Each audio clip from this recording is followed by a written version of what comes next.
If this story moved you, please like, subscribe, ring the bell, and tell us in the comments where you're watching from. Manuel Sánchez worked with the rhythm of small-town habit. His hands remembered the weight and angle of every wrench, the exact pull of a crowbar that would pry a stubborn hinge free. He was on his knees by the fence that divided his yard from the vacant lot next door, sleeves up, shirt darkened at the shoulders by sweat. The fence was a patchwork of mismatched boards, some new, most weathered to the grain. A thin, stubborn boundary that kept a child's swing from collapsing into a tangle of weeds and kept the stray dog from wandering out when Lucia chased cicadas in the dusk. His fingers were stained by oil and sap. He worked the boards as if he were mending something larger than wood. To him, the fence was not merely timber, it was a promise. To keep the small world he'd built after his wife died intact for the girl who had once asked if the sky would fall if they stopped fixing things. Lucia sat nearby on the stoop, knees hugged, blowing at a tooth-picked stone she had found and declared, a secret ship. She had a gap-toothed smile that stayed stubbornly bright even on days when Manuel had to skip a mortgage payment and tighten the grocery list. On the other side of the fence, someone watched. Carmen Alvarez had been counting square footage and profit margins for as long as she could remember. She knew how glass reflected the sky, how a tower could make a town seem smaller. Tonight she saw a pair of hands that moved with care and the concentrated tilt of a man who loved what he repaired. The sight tugged something in her that had been quiet for a long time. She walked up the short path between the bougainvillea and the rusted mailbox, carrying a chipped thermos and 2 tin cups. On impulse, she offered lemonade, an ordinary civility, and Manuel glanced up, wiping his hands on a rag the color of motor oil. "You don't have to," he started, then stopped. The neighborly gesture was more fragile than the old nails he was twisting back into place. Lucia hopped down and declared, solemnly, that lemonade should always be free for people who fix fences. They sat on the low step between yards, the fence between them just high enough to put shoulders in the way. Lucia drank with the kind of greedy joy only 6-year-olds can manage, and then ran off to show Carmen her collection of yellow stones. Carmen crouched to look, really look, at the way Lucia sorted stones by shine, at the careful way she had labeled them with a stub of a pencil. Manuel listened to the child's chatter and remembered how his own wife used to laugh at the way Lucia refused to wear anything but the boots that had once belonged to a doll. Over the coming weeks, small rituals formed. Carmen came by with lemonade and sometimes a paper bag of pastries from the patisserie downtown. They shared the quiet of the fence repairs and the louder heat of summer afternoons when the town's traffic hummed like distant bees. Manuel taught Lucia how to sand a board without splintering it. Carmen listened to the small talk and laughed at the right moments, but rarely spoke of the clients who called at odd hours or the firm that had recently started offering premium tire service down by the highway. San Martin breathed slow and stubborn. There was a square where old men played chess under ficus trees, and an evening market where someone always sold empanadas still warm. Manuel's workshop, San Miguel, was a low-slung building with a bell that clanged when a customer came in. The smell of gasoline and coffee lived there permanently. People in town said Manuel was honest because he was patient. He would show you why a part had failed. He would teach a young mechanic how to hold a torch without burning a hole where it didn't belong. People trusted hands that showed their work. Then AutoFast arrived. At first it was a rumor. a new brand, bright wrap, advertising oil change specials and drop-in service, promising discount tiers that swallowed the small shop's margins. It was a company deep-pocketed and sleek. Their vans rolled through on a white tide, and a staffed office opened near the highway. Manuel noticed fewer cars waiting in his bay, and more of that quiet that suggested pockets had tightened. Bills arrived on the same day customers did not. Carmen did not say much when Manuel suspected the new shop of undercutting prices, until one afternoon when Ernesto, her assistant, called her from town and said the board was displeased. Inez Garcia, a sharp-suited executive with a smile that could measure profit by a glance, wanted market expansion and zero sentiment. Autofast's model was growth, San Miguel's model was care, and sometimes those things rubbed together until someone got scraped. Ernesto was young, earnest, the kind of assistant who tried to translate corporate talk into human speech. He delivered reminders about shareholder targets and memos about the new pricing tiers. He also brought Carmen small things she liked, a newspaper clipping about community gardens, a note about a charity run. He leaned toward her when she spoke of the fence and of Manuel's careful work, as if each anecdote were a piece of evidence in a case for kindness. He admired her ability to build both balance sheets and a life where she was not merely owned by the next quarterly report. Inez, however, circled like a hawk. She moved through the boardroom with eyes that catalogued and sorted. She had been the lead force behind Autofast's expansion strategy. For Inez, the town was an opportunity to standardize, to scale. Small shops were variables that should be solved. Carmen, who sat at the same table, began to feel the pull. There were numbers stacked like a wall. Investor expectations, lease agreements, options for consolidation. Guia de estilo e instruções para a síntese de fala.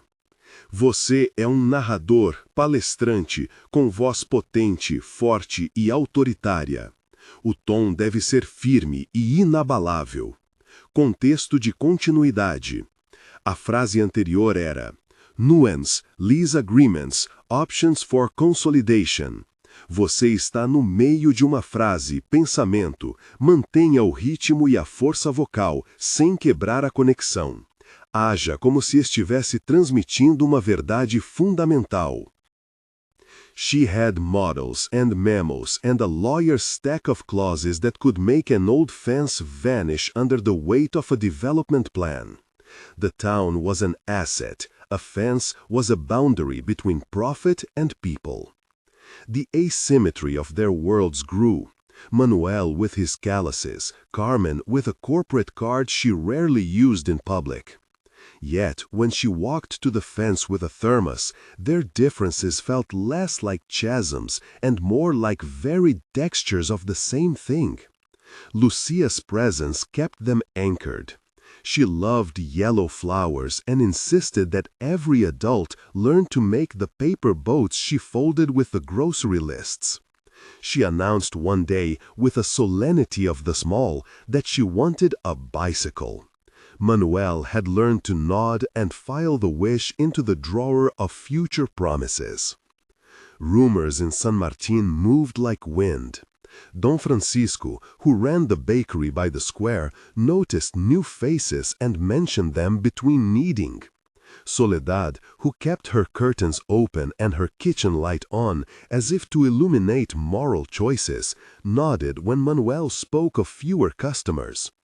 "This town forgets how to fight for what keeps it together," she said, handing Manuel a small paper bag with extra empanadas. Her voice carried weight without accusation. She was the sort of neighbor who had seen decades of decisions, some wise, some foolish. She had watched Carmen at the fence and, like everyone else who paid attention, wondered why a woman of that poise would choose a quiet tea on a bench over the view from a top glass. The first sharp edge came at the bank. Manuel had been cautious about borrowing, measuring what he owed against what he brought home from work. One afternoon he walked into the branch to ask about a possible loan to renovate the back of the workshop. The roof leaked in a place that spilled rain right onto an old engine block. He had found a lender willing to consider a small local risk if Manuel could prove steady business. He carried the smell of oil with him into the bank, and the teller squinted at grease under his nails. "Mr. Sánchez," said a woman from the bank's legal department, and handed him a neat stack of papers with a formal, practiced regret. The documents were dry. The headline words, liens, notice, encumbrance, felt foreign in Manuel's mouth. "There's a claim of partial ownership on the lot adjacent to your property," she said. "The lender needs to verify." The world tilted for a breath. Manuel read a name that came with the letterhead he had only glimpsed on the vans, Autofast Properties. He was told that a survey revealed that someone had claimed half of the lot, half of the small yard that had been a weedy nothing for as long as he could remember. The teller's voice softened when she saw Manuel's reaction. She explained legal steps, deadlines, paperwork. It would be a small thing to slip into anger, to go to Autofast and yell, to plaster the town with complaints. Instead, Manuel walked slowly back to the bell of his shop and let the sound ring into the afternoon, keeping his hands folded like someone who had learned that a snapped part could be fixed, but trust took longer to mend. When he asked at the fence, Carmen was quiet. The thermos sat between them like an object that could be poured out into explanations. "My family owns several parcels through a holding," she said finally, voice low. "There are investments I manage. I didn't want to—" Her sentence faltered. The part of her that had mastered negotiations hesitated where another human life was present. She did not boast that her name was tied to deeds and developments. She had kept her life at the fence small, because small was how she learned faces again. Manuel recognized something like contrition in her posture. Still, words and deeds diverged in his mind. Ownership sounded cold against the sun-warmed wood of the fence, as if to say, "I have the power to do something, and I may not do what a child needs." Rumor became a blade. Inez learned of Carmen's quiet neighbor and the sentimental afternoons, and she did not appreciate sentiment as a corporate strategy. She saw potential for a story spun differently. A wealthy owner pallying with the locals while the company sought to optimize assets. Inez sent memos. She leaned on Ernesto to surface irregularities in the title chain, to prod the legal department to be precise and fleet. Pressure came in thin envelopes and sharper emails. Autofast's board called a meeting. Investors were interested in plot consolidation, and the legal brokers promised expedient options. Carmen found herself sitting in a conference room of glass and polished wood, the kind of room where decisions were framed as inevitabilities. Inez presented a plan that smoothed out discomfort. Purchase the small parcels, repurpose the lot, standardize service offerings, and increase throughput. It would benefit shareholders and, Inez argued, could be framed as progress for the community. "We offer jobs," she said. "We offer better pricing." The slide behind her gleamed with metrics. Carmen listened. The words landed with the weight of cattle prods. Her palms pricked with a different kind of heat. In one scene, she thought of Lucia sorting stones and decided she could not, in good conscience, sign something that would displace the swing and the lemon tree. But the board spoke in terms she had built a life inside of: fiduciary duty, obligation to investors, scalability. Ernesto looked between Karen and Manuel's name scribbled on a sticky note he kept for grocery reminders. His face betrayed a conflict between professional loyalty and the empathy he had begun to feel for the people across the fence. The tension is never only two people. It gathers a neighborhood like static. Don Francisco murmured that the town would lose some of itself. Soledad said prayers under her breath and had a way of looking at the company vans with narrowed eyes. Guia de estilo e instruções para a síntese de fala. Você é um narrador, palestrante com voz potente, forte e autoritária. O tom deve ser firme e inabalável. Contexto de continuidade. A frase anterior era "Looking at the company vans with narrowed eyes". Você está no meio de uma frase-pensamento. Mantenha o ritmo e a força vocal, sem quebrar a conexão. Haja como se estivesse transmitindo uma verdade fundamental. Fim das instruções.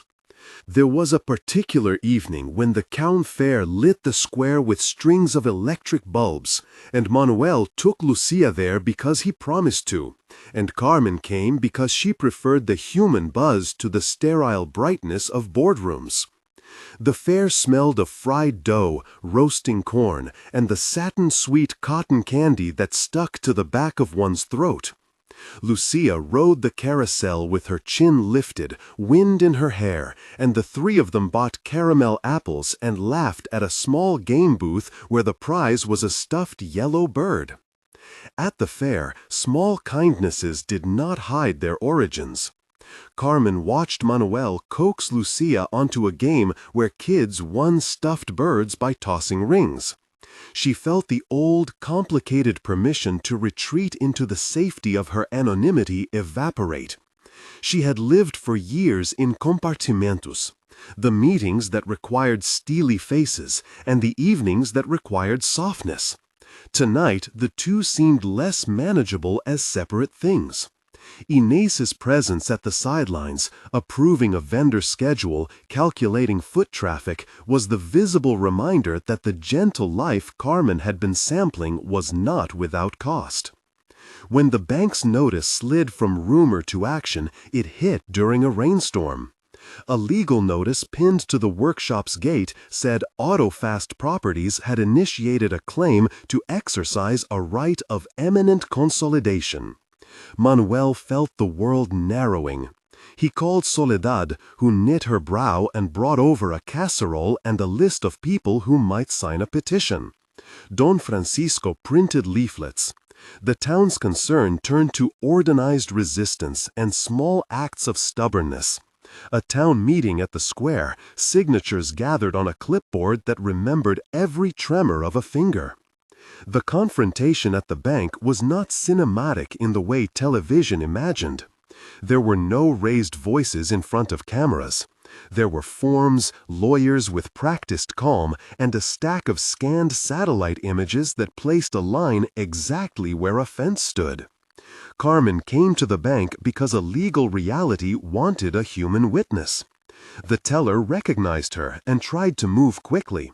The legal team asked for clarification she couldn't offer without exposing more than she intended. When Manuel looked up at her across the tempered glass, he saw the conflict mapped in her face. She was not the villain he feared. She was complicated, humanly divided by role and memory. Anger and betrayal are honest things.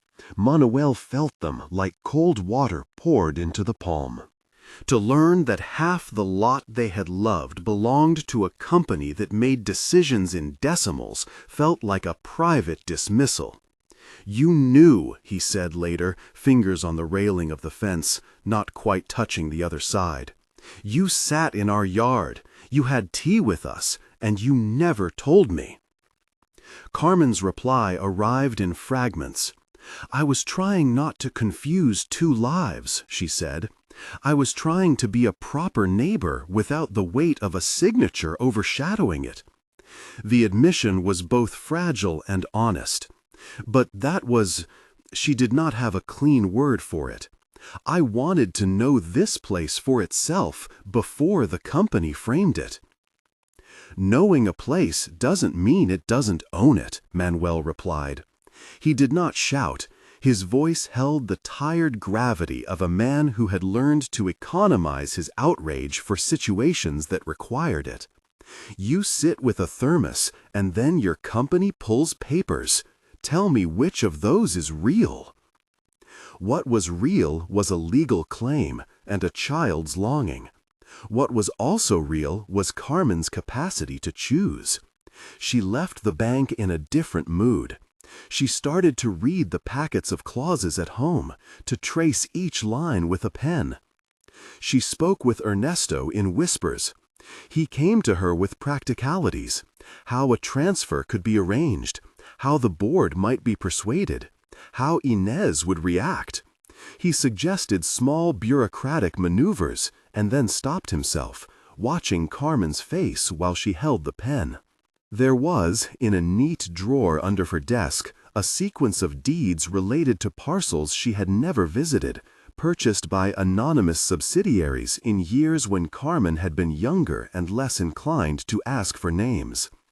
She went to them the way someone might open a box of old photographs, with a thudding nostalgia and the sharp knowledge that objects could declare power without explanation.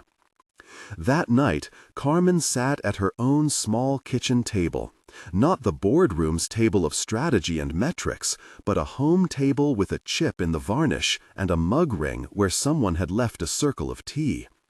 She pulled a sheet of paper and began to write a letter. The window showed the distant lights of the town like pinpricks. In the room, the air smelled faintly of lemon oil from the furniture polish, which she kept for the table, because of a habit her grandmother had taught her. Keep something you love polished, not for show, but for care. She wrote with her hand, the way a person records a vow. The letter was not a press release. It was an apology in ink. She explained, in sentences that had to fight their way through legalese and corporate posture, that she had been part of a system that had prioritized growth over human things. She explained that she had seen a man fixing a fence with his child laughing nearby, and that the image had lodged like a splinter. She asked Manuel to accept not platitudes, but the means of correction, a deed, a transfer, a pledge that the community would not be displaced for a profit. She consulted no lawyer on the sentiment. She told Ernesto later that the letter would accompany the deed. He raised concerns about tax consequences, about corporate precedent, about the board's likely displeasure. Inez would call the transfer a mistake, but Carmen had reached a point where the weight of a signature could not be borne if it was used to deny a child a bicycle or a swing. The letter was patient. It acknowledged the wrongness of secrecy and the harm of decisions made at a distance. It offered a plan for restitution. The deed would be transferred to Manuel under a legal arrangement that would preserve the lot for community use, or, failing that, the workshop's expansion. It also offered practical help, an account for small repairs, a line of credit to rearrange schedules, a promise that AutoFast's hiring would prioritize locals if expansion were necessary. It did not promise miracles. It promised concrete things a man could touch, a piece of paper that could be recorded at the county office, a bank signature, a public statement. She folded the letter and slipped it into an envelope with the deed. The envelope felt heavy in her hand, like a stone warmed by the sun. She had written words that would change balance sheets and shift lives. For the first time in years, she felt the tremor of fear that came with doing something truly honest. At the fence the next morning, Manuel hammered a nail into a fresh board with the measured patience of someone who had learned to do things right because there was not room for error. Lucia pressed a stone to her lips and declared it blessed. Carmen walked up with the envelope hidden deep inside her jacket. She did not stand and speak from the elevated certainty of ownership. She stood across the weathered planks and waited for Manuel to finish his stroke. "You can put that nail in," she said, voice low. He paused, the hammer hanging mid-air, noticing the tightness in her jaw. He made the final tap, then sat back on his heels. "I brought you something," she added. The envelope looked ordinary against the oil-streaked rag in his hands, as if a legal document were a peeled orange, something to be eaten, accepted, or rejected. He opened it. The letter's first words were spare and direct. He read. The deed unfolded like a quiet confession. For a time, neither of them spoke. The fence creaked as a child climbed onto a post and jumped down. A wind shook the yellow flowers Carmen had planted once on her side in a small, defiant row. "You could have told me," Manuel said. The reproach softened into reality. "Even if your company did other things, you could have said your name is tied to it." Carmen's eyes wet with a gravity that was almost shy. "I thought I was keeping 2 lives separate to be fairer to both." "I thought, if I knew the town for itself first, I could protect it better. I see now that hiding only built distrust." "How do I know this isn't just for show?" he asked. The question was not only for him. It was for the town and for the child whose dreams were stitched together with small promises. "You don't," she said. "But if you allow me to show you, I will. Not with press releases, but with deeds and signatures and in front of witnesses." She turned then, surprised by her own demand, and said softly, "If you want me to sign the papers in public, I will." Manuel considered. He had built things that would stand under strain. He had also been broken by gestures that turned out to be words alone. Prudence kept him quiet, but Lucia tugged at his sleeve with the sort of unexamined faith that only a child has. "Please," she said, the single syllable of a child who had not yet learned how complex adults could make small wishes. The envelope did not make decisions by itself. Inez learned of the move and was furious. The boardroom, which had been a place Carmen had occupied like a detached observer, now felt like a battlefield. Inez pushed for an audit, for clarifying how such a transfer could be justified under fiduciary duty. Ernesto became a middleman who had to reconcile payroll spreadsheets with the smell of lemon oil and pastry. Don Francisco publicized a small flyer calling a town meeting to witness any change that could affect the square. Carmen feared consequences that would affect her career. Manuel feared consequences that would affect his family. But the thing between them, the fence, the lemonade, the child's laugh, kept insisting on itself. It asked for repair in the language it knew. Late one night, Carmen sat alone at her kitchen table again. The envelope now folded inside another thicker envelope with legal copy and a handwritten note to the county office clerk. She penned an extra line for Manuel, something small that might ease pride. Then she called Ernesto and arranged the practicalities, stepping into a chain of signatures and municipal forms. It was not enough to sign and hand over. Law requires paper trails, verified witnesses, and a measure of transparency that the company would not applaud without a careful narrative. The transfer process began. Paperwork passed from her desk to the legal counsel. Inez found reasons to delay. The company's legal team argued about covenants and easements and whether generous acts could set precedents. Carmen, once habituated to the efficient detachment of corporate choices, now felt each delay like a personal affront. She visited Manuel's workshop one morning with the county clerk's business card and a list of steps. "I am doing this properly," she said, and the words had an urgency she seldom permitted herself. A small scene followed where neighbors clustered at the workshop. Soledad knitted and spoke in a voice that bridged generational patience with moral clarity. Dom Francisco arranjou para coffee. Men and women who had once only met in the aisles of the market now stood together, lending weight to a process that otherwise would be documents in a vacuum. Not every hand extended was trusted. There were murmurs and doubts. Rumors that Carmen's letter was a PR stunt, a column by a regional blog that sniffed at the sincerity of rich benefactors cropped up online and fed Inez's argument that optics alone could not satisfy shareholders.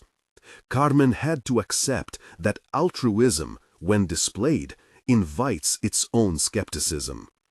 Manuel watched the slow legal waltz like a man watching a repair that required parts he could not reach. He had questions not only about whether the deed would transfer, but about what it meant for the community he loved. Would Autofast remain a presence, or would it recede? Would jobs arrive with their own strings?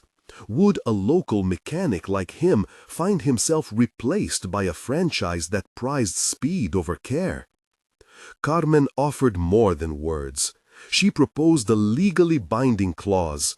The property could only be used for community services or for the expansion of San Miguel for a defined period, unless unanimous community consent and a public hearing allowed otherwise.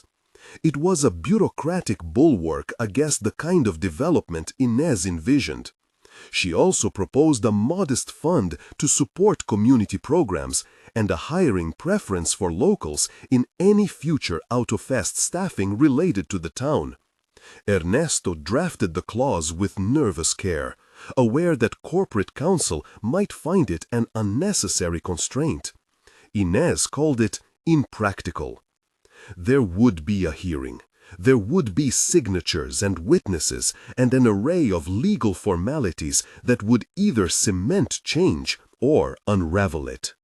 The community gathered not in the glass boardroom, but in the town hall with its creaky wooden stage and folding chairs. Carmen spoke with a hand that trembled slightly. She admitted to omissions and to mistakes. Manuel did not stand on the stage to accuse or flatter. His voice came steady and real. He listened as Carmen pledged restitution in clear legal words. Inez watched from the back like a judge of fate. She could not abide unpredictability. Yet when the vote was called, the town's chorus leaned toward the small, battered man with grease under his nails and the woman who had finally chosen restraint over profit. The deed's transfer was approved, with signatures, with ceremonial formalities that made both Carmen and Manuel flush with the embarrassment of public attention. That night, after the signatures were filed and the clerk stamped the papers, Carmen returned to Manuel's fence with a small box wrapped in newspaper. Inside were 3 little bicycles of different sizes, plastic bells, tomato red paint, and training wheels for a future she could imagine. Lucia screamed in a way that Manuel's chest hurt pleasantly. The fence, once a line, felt like a gate. Mas, a institución, is not a single act. It is a weathering. The transfer did not remove suspicion overnight. Inez left the company not in fury, but in a resignation that made board members murmur about risk and precedent. Autofast continued to operate, its vans still passing the highway, but with new, written restrictions on the parcels that would slow the company's appetite. The town had gained a victory, but it would need to guard it with craft. Carmen's choice had cost her corporate standing. She found herself untethered to a certain ease of life she had once taken for granted. She began to spend more mornings at the workshop, learning the practicalities of a life she had observed in passing. Ernesto, whose loyalty had been tested, stayed on and became a bridge between schedules and community programs. He learned how to change a spark plug and how to listen when someone needed to tell a small, intimate story about a Saturday spent with a child. Manuel's pride was wounded and then tended.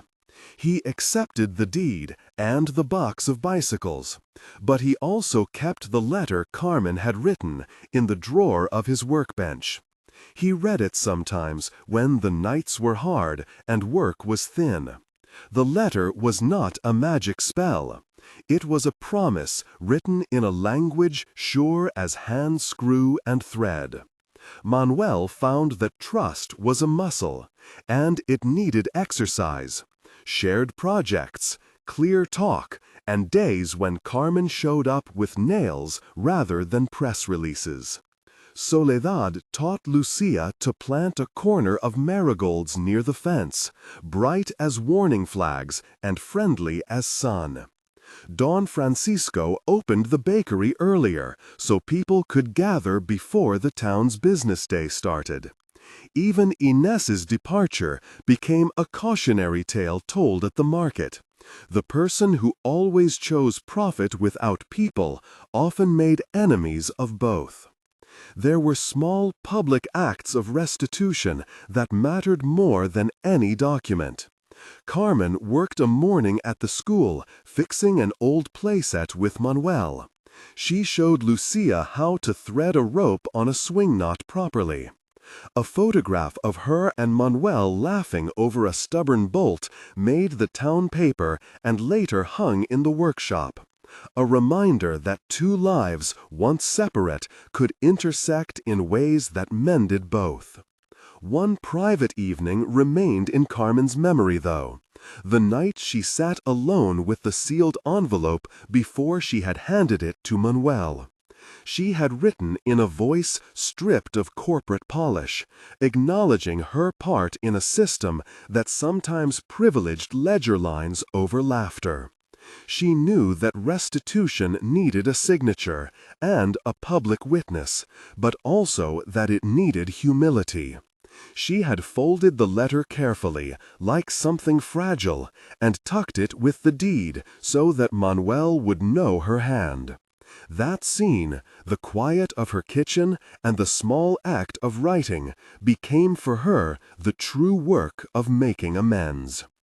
As the town settled into a new normal, the fence no longer separated suspicion from civility. It became a meeting place. Lucia's bicicleta lay against a workshop wall the way a child's dreams do, scuffed, beloved, and used. Manuel fixed engines and fixed fences. Carmen navigated the long and messy work of making a company accountable to the faces it affected. Ernesto learned to measure profit against people in ways that frustrated investors and warmed neighbors. In the months that followed, Manuel found himself opening the workshop an hour earlier to teach teenagers how to use a wrench. Carmen arranged for a small scholarship fund that paid for vocational class materials. The town repaired what had been frayed, not by a single grand gesture, but by a sequence of tiny gestures that knit loose ends. Trust settled in like paint on wood, thin at first, then layered and durable. There was still work to do, parts to order, conversations to have, and invoices that would not reconcile themselves.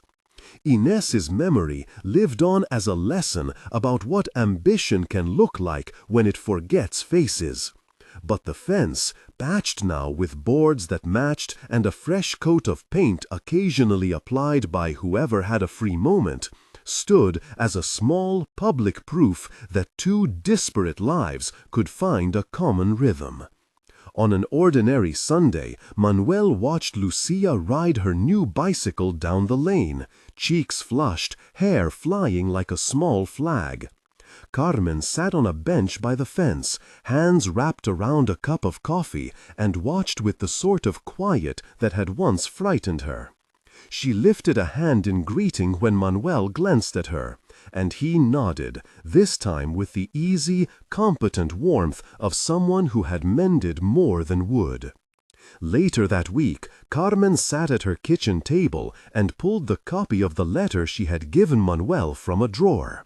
She read the words again, not to correct them, but to remember the shape of what she had vowed.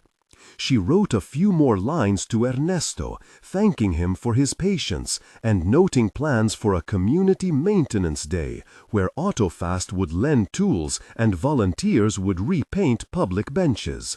Small acts again. But before the public maintenance day could happen, a final test emerged.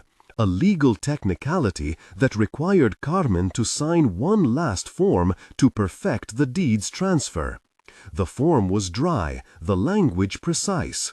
It asked for a declaration and a signature to release Autofast's residual interest. Carmen could have delegated it. Instead, she asked Manuel to come to the office with her so the action would be witnessed and so that any lingering doubts might be eased by transparency. They scheduled the signing on a weekday, and the clerk's office filled with the smell of paper and the hum of fluorescent lights. Manuel arrived with oil under his nails and the careful gait of a man who had learned the map of his days by muscle memory. Carmen carried the folder that would complete the transfer. Ernesto came too, bringing quietly forms of his own, a clause to formalize the company's pledge to hire locally when expansion required staff. He had been one of the louder voices at the council meeting, the one whose arguments had been thin on neighborliness and fat on expedience. He looked at her without triumph or scorn. There was simply a look like the one you give a weathered street when you find new paint. "You did right," he said. "It'll make things easier now." The sentence could have been praise or mere observation. Carmen accepted it as both. Back at the workshop, Lucia fell asleep with varnish on her knees and a smear of grease on her cheek where she had brushed against Manuel's sleeve. Manuel tucked the blanket over her with the careful attention of a man who had learned how to make small things safe. Carmen sat beside the window and watched the town move through its everyday increments. Brooms, deliveries, a woman on a bicycle with a basket full of lettuce, two teenagers offering to mow an elderly neighbor's lawn later in the week. She thought of the letter folded in her pocket that evening, the one she read sometimes to remember why she had done something that cost her. She thought of the meetings she had skipped to keep a promise, the committee votes that had gone against her, the quiet conversations in kitchen doorways that had been as decisive as any signed document. She knew penalties and suspicions might come again, that trust did not bind itself in a single afternoon. But she also felt the improbable bloom of momentum. People were acting like neighbors not because a law compelled them, but because the act itself had altered their calculation of what counted. That afternoon, a child from down the street brought a tattered kite, asking if the fence could be used as a safe line from which to launch it. Carmen knelt and tied the string with a knot she had learned as a teenager when she helped her father set up tarps. Small hands held the cord. The kite found the wind. Someone laughed, someone else clapped. Manuel stepped forward and, with no ceremony, fixed a fray in the swings rope. When evening settled, Carmen returned to her kitchen table. She opened the drawer where the original letter lay, smoothed its folded edges, and read it again, not as adjudication, but as a ledger of intention. She made herself a cup of tea. Outside, through the window, the marigolds still kept their gold despite the early chill. The fence, in its patched dignity, threw thin shadows across the path. She did not imagine that every wound would be healed tomorrow. There were promises to keep, paperwork to follow, neighbors who would need time to become neighbors again. But as she set the letter back into the drawer and closed it, there was a small human conviction in her chest. Decisions made in public could still be acts of grace. Somewhere down the block, a radio played a song with a steady, simple beat.